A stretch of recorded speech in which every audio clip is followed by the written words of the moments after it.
I think we're just getting started. Can you believe that the original Xbox and Halo are 16 years old now? That makes us feel really old. But it's also a great opportunity to look back at some of Microsoft's highlights over the years. An entire generation of gamers grew up with the console war between PlayStation and Xbox. Let's take a look at some of the biggest moments in the history of Xbox. This is the Xbox, and so for the first time, let me now unveil Xbox. Of course, we have to start this video with the moment Bill Gates revealed the very first Xbox console at the Consumer Electronics Show in Las Vegas.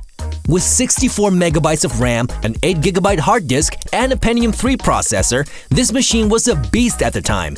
The Xbox even supported HD TV in a time when those were not common yet.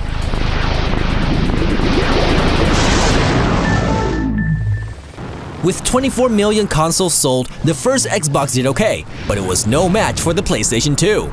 By the way, did you know that the name Xbox comes from the working title DirectX Box? Because the Xbox needed to be the first console that was built like a PC.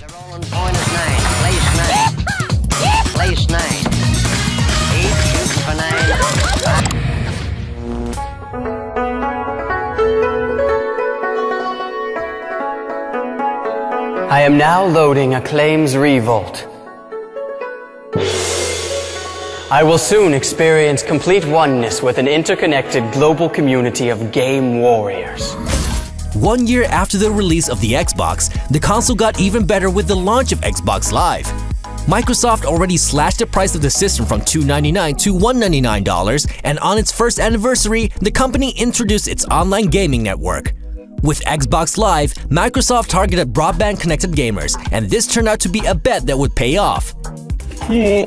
What's so cool, Dorkmaster? Dude, they can hear me, and I can hear them. That's the coolest thing about Xbox Live, the voice. Grasshopper's got his Xbox communicator, and so does Roadhog and Oilslick. It allowed gamers to battle against each other and download new content for their games. Xbox Live attracted 150,000 gamers in its first week, and in the years that followed, millions more would sign up for a paid subscription. So, these people, they can hear me in real time. We can hear you, fool. Yeah, how about shutting up and starting the race? All right, let's go. Captain Keys. Good to see you, Master Chief. Things aren't going well. Cortana did her best, but we never really had a chance. Back in the early 2000s, every gaming system needed a hero. Nintendo has Mario, Sony had the likes of Crash Bandicoot, and Microsoft, well, they have the Master Chief. When the original Xbox launched, Halo became the biggest game on the console. Halo Combat Evolved supported local multiplayer, and with the launch of Halo 2, they brought online multiplayer gameplay to the series.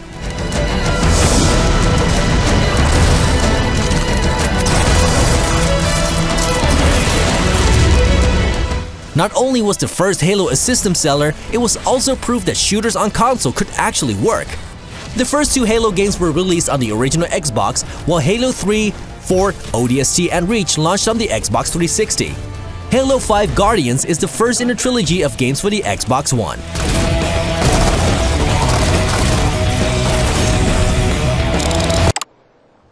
That future starts right here, right now.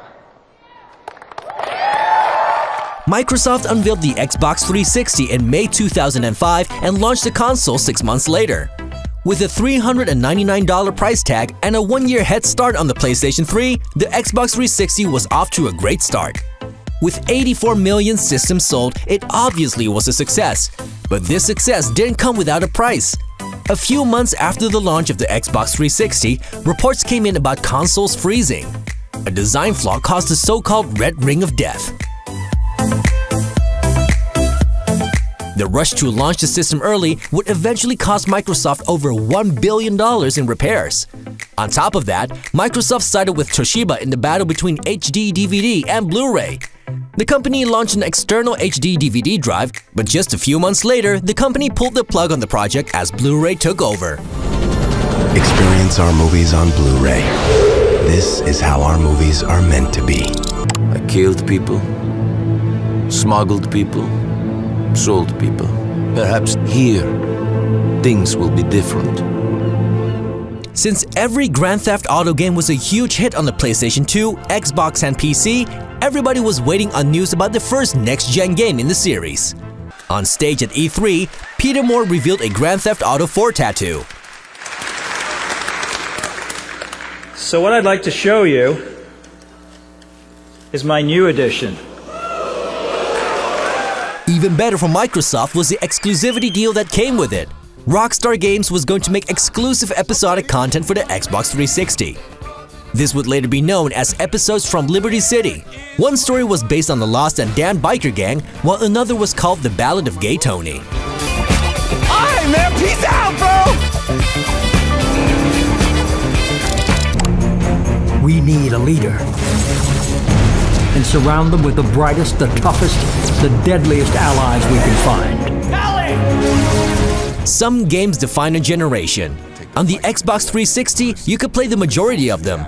The entire Mass Effect series was available on the Xbox 360, Assassin's Creed became one of the most popular series, and then there was Microsoft's very own Gears of War.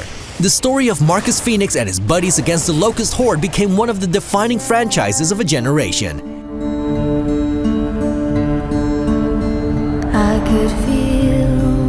Of course, there was Halo 3, ODST, and Reach, but these were games from an established franchise. The Gears of War series came out of nowhere, created by a team best known for its Unreal Tournament series on PC. Even though the Xbox 360 never got popular in Japan, at least it captivated the West with some amazing games.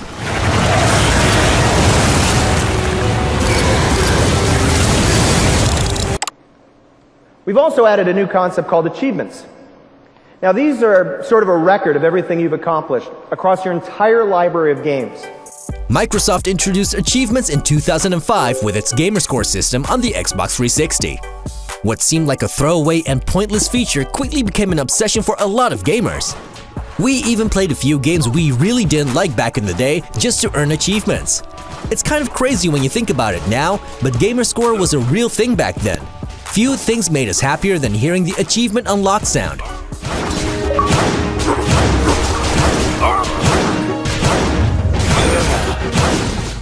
While the hype is definitely over, there are still some gamers out there who care about Gamerscore. Since the introduction of achievements on the Xbox 360, the concept has spread to a number of other platforms such as Steam, PlayStation, and Battle.net.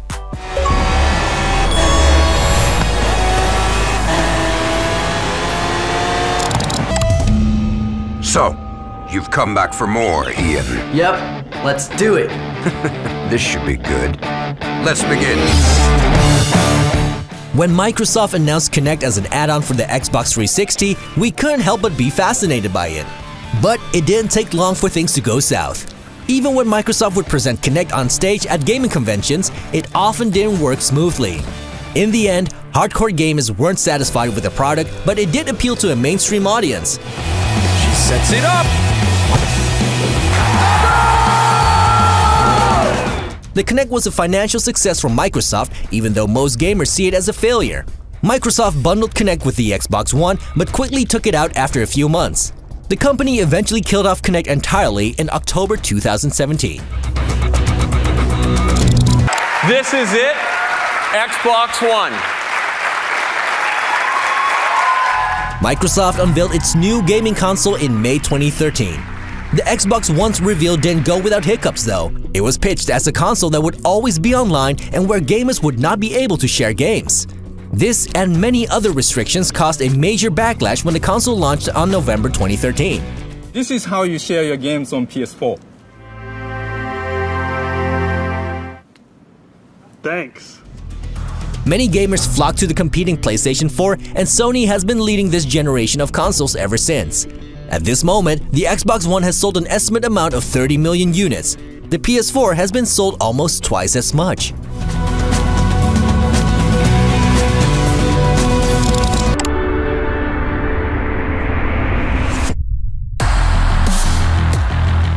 Microsoft has been hard at work fixing the mistakes of the past. They have reversed almost every restriction the Xbox One originally had and launched 2 new models. The Xbox One S gives players a smaller box with 4K video streaming and Ultra HD Blu-ray. The newly launched Xbox One X is aimed at the most hardcore gamer. Microsoft is really pushing the message that it's the most powerful console that ever hit the market.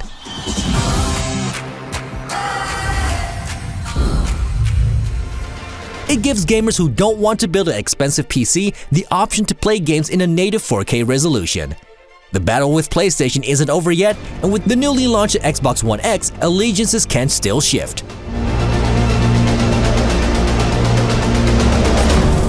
What do you consider a key moment in the history of Xbox? Did you jump in with the Xbox 360 or Xbox One? Or were you in Team Microsoft from the start? Let us know in the comments, and don't forget to follow us on Facebook, Twitter, Instagram, Twitch, and of course YouTube. Hey, whoa, guys, where you going? Come on, you saw that, right? #1, baby, yeah!